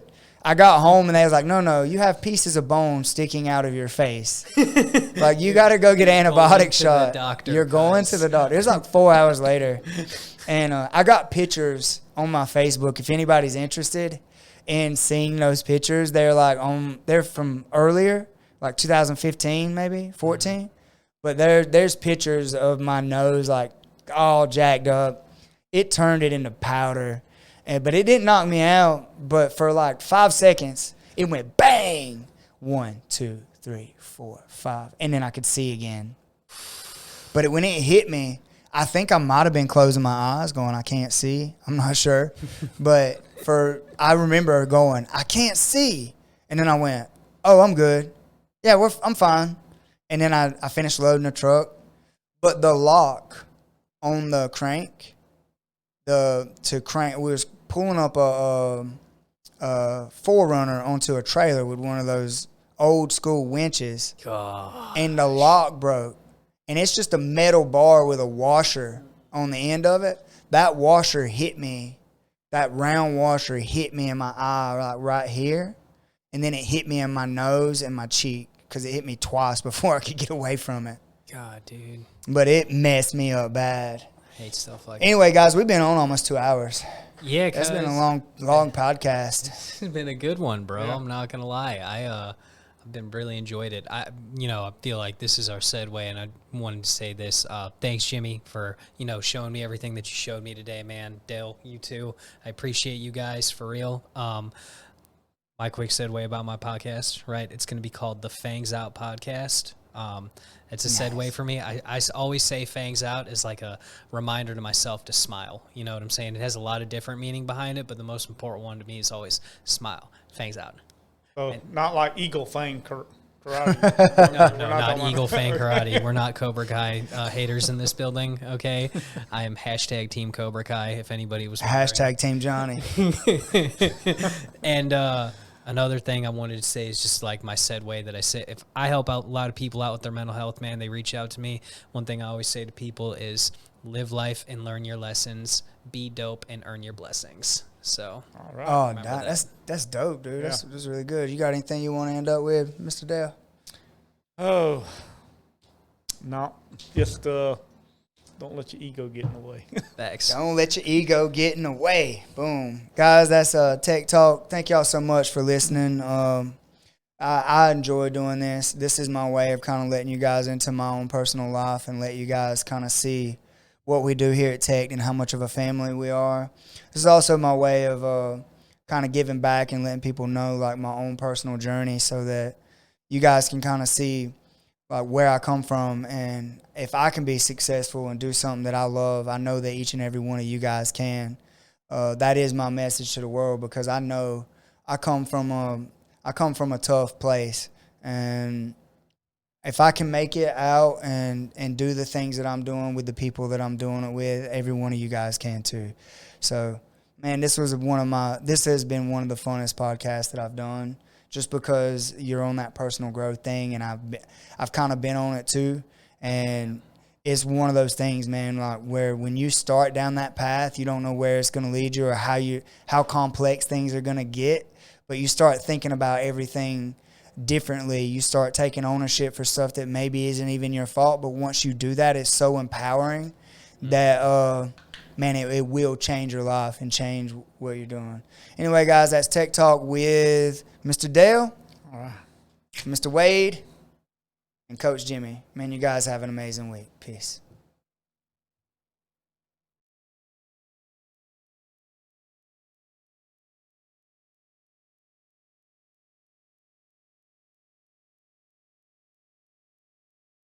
I'm gonna be honest with you. I started. I was always PS guy. I bought an Xbox for my favorite game on the planet, which was Splinter Cell. Yes, dude. So Splinter Cell back in the day was the game, cuz. Dude, that's my favorite game by far of all time is Splinter Cell. And me and my brother, we could beat the co-op mode in like an hour and 30 minutes. Dude. And you're talking about it should take like 5 hours. Yeah, man. We could do it. We could run through it because we knew like where to go and what all the stuff was. Yes. We would separate and be so sneaky that we could literally cut our time in half. What? And it was, That's professional level stuff right bro, there, bro. I absolutely love that game. That's the only reason I've ever owned an Xbox, because it's not on PlayStation. And then, I bought an Xbox One because they announced that they were releasing Splinter Cell. Oh, yeah, for sure. When they said they wasn't going to have Splinter Cell for the Xbox One, I gave the Xbox to Stephen Aiken.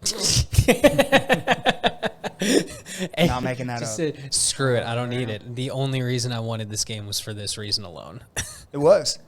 I had Halo. I beat it, and then never played it again. It's set on that shelf behind me because I played it on this TV right here. It's set on that shelf behind me for probably 6 or 7 months. And Steven was moving out of his apartment into the house that he's in now, and someone stole his Xbox One out of the house while they were moving. What? Yeah, like, because, you moving, you got boxes everywhere. They stole it.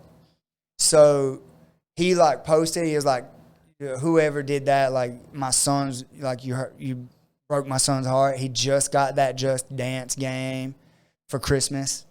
And they, it was in the Xbox when they stole it. Wow. So, I was like, hey, I don't have Just Dance, but I have an Xbox with a Kinect, and you can have it. And I don't play this crap. It's crap. Tell him to be a man and get a PlayStation. Get a PlayStation. Trade this for the PlayStation now. Yeah. Be a man and get a PlayStation.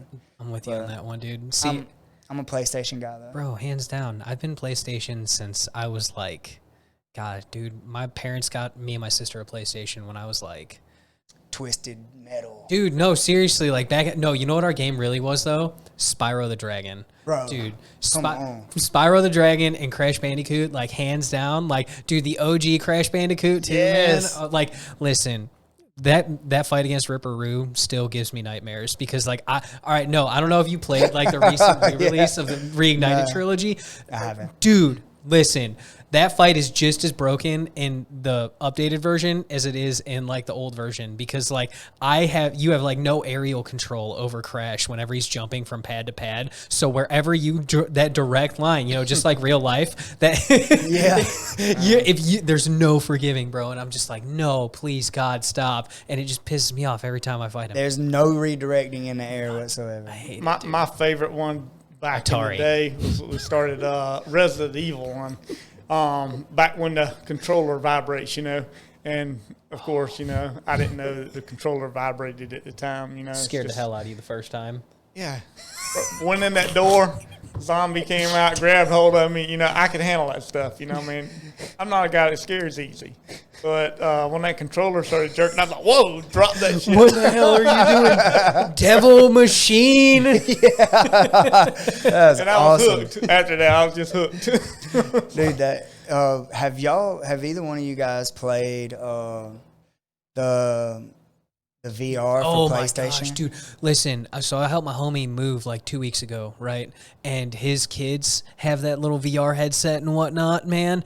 Dude, that was one of the trippiest things because it cuts everything out, right? Like everything, your peripheral, all of it cuts. And if you wear the earbuds that come with it, noise canceling, you're in the game. It's the scariest I haven't played that, shit but ever. I did a VR where you walk out onto the plank, of course, and jump off. You can jump off, but you're balancing on the plank and stuff like that. And then you're also got one where you can fly around. So I got a story for you guys about the damn VR. Right. There's this game. It's called Super Hot. That's the name of the game. All right.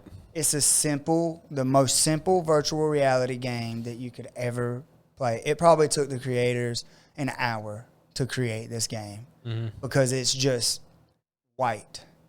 And then, like a table, the table is like glass blue.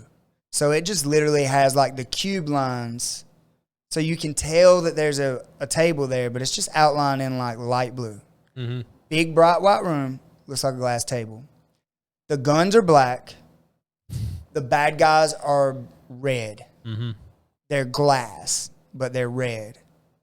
So the goal is for you to catch the gun or pick the gun up, shoot the bad guys, stay behind cover, shoot the bad guys, and break them. Mm-hmm. The faster the speed, the better the score through each one. They shoot at you too, or they stab you, because there's knives and stuff too. That's dope. And you're in it, so you're in a virtual room that's white, glass tables, right? I spent so long in this game, like trying to get it down to seconds for each stage, just shooting those guys. Like, you got to draw. you got to reload and stuff. And I would like throw a weapon and hit somebody with it, catch another weapon, tactical reloads. Like, you get to practice all of that stuff in this game, right? That's so dope. I spent so long in the game, and you picking stuff up off the tables, you're hiding behind balconies. But it's all glass. Drop my gun on the other side of this barrier. So you can't see it, but the barrier is just like a balcony barrier. Mm-hmm. So in the game, I'm trying to reach over. You see where this is going, right? I'm in the living room with nothing around me, but I'm trying to reach over this barrier and pick my gun up. In my mind, I could set my belly on the barrier to kick my feet up to grab the gun. I kick my feet up and face plant with that damn big ass thing on my head. Oh my god! And nothing stopped. No idea like to stop myself, because it feels like there's this whole room. Because I've been in there so long. Did you record it? Because I want to see it. I was going to say, there was bro, no recording. If there's no video recording of but this, it was it's a like, shame. Bam! And my brother just busted out laughing. I just come out of there and I was like, all right, I got to take a break. Because I was like, I'm treating this shit like it's too real. But you spend so much time in there treating everything like it's real. Mm-hmm. And then I'm going to lean on this table that's not really there. And I just, bang! And I just fell on the floor, and everybody just laughed, dude. It was, I just, to this day, I have this embarrassing, smile, can't believe I did that. I can't believe I just did that, guys. Dang it. And now my brother laughs about it every time we talk about the VR. But it's hilarious. But the game is just so simple and stupid, but it's fun. Course. Played hours. I got something kind of similar, but it's different. Went over to a friend's house that had a little VR, and it had the thing. It's kind of like, I forget the name of it, but it's kind of like Atari, where you're shooting asteroids, kind of like that. But you're shooting this stuff out in space and stuff, and you got a shield that you can hold up, and this little machines coming out, and they're all shooting you, and you're trying to block their shots. So he's got furniture around the room.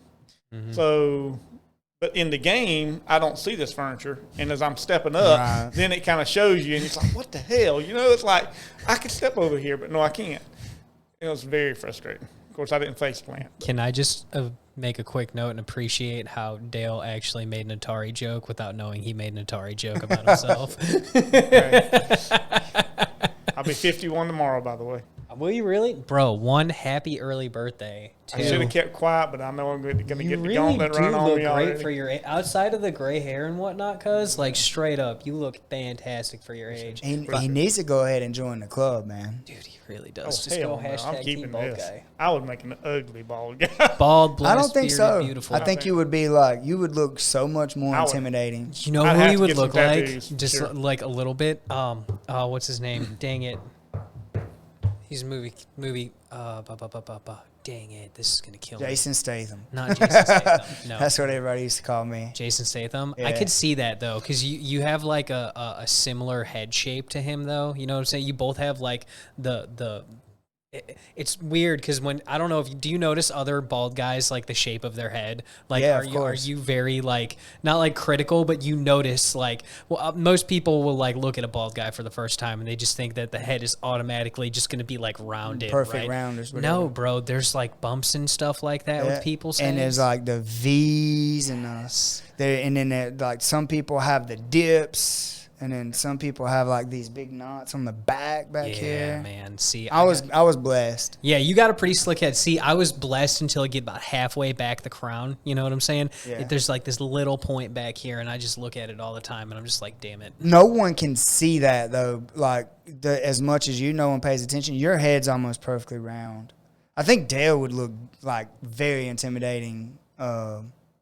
You know what he needs? Shave his head, get a neck tattoo. I'm more, Shave his head, get a neck tattoo. Get Thug Life tattooed on your neck. I'll give you $1,000 tomorrow. Swear to God.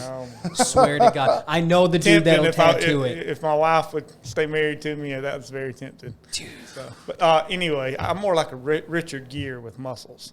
Richard and without the Gere? money. Do you know who Richard Gere is? I have No. freaking clue. Dude, you got me and him both by like 20 years. Cuz. Look at Wade. Wade's just like, Pretty Woman. Cuz- Remember the movie Pretty Woman? yeah. Yeah. Okay, there you go. That guy. Oh, the guy. Yeah. Okay. So could you imagine him bald? So you can't imagine me bald either. I could imagine you bald, not him though. definitely imagine That's a handsome guy. You'd be one handsome bastard, bald, cuz. I appreciate it. Bald, blessed, and beautiful. Just remember that. The Appreciate 3 B's of life. Join the team, bro. Bald, blessed, Nah. and beautiful. I'm gonna pass. All right, let's get this thing started, guys.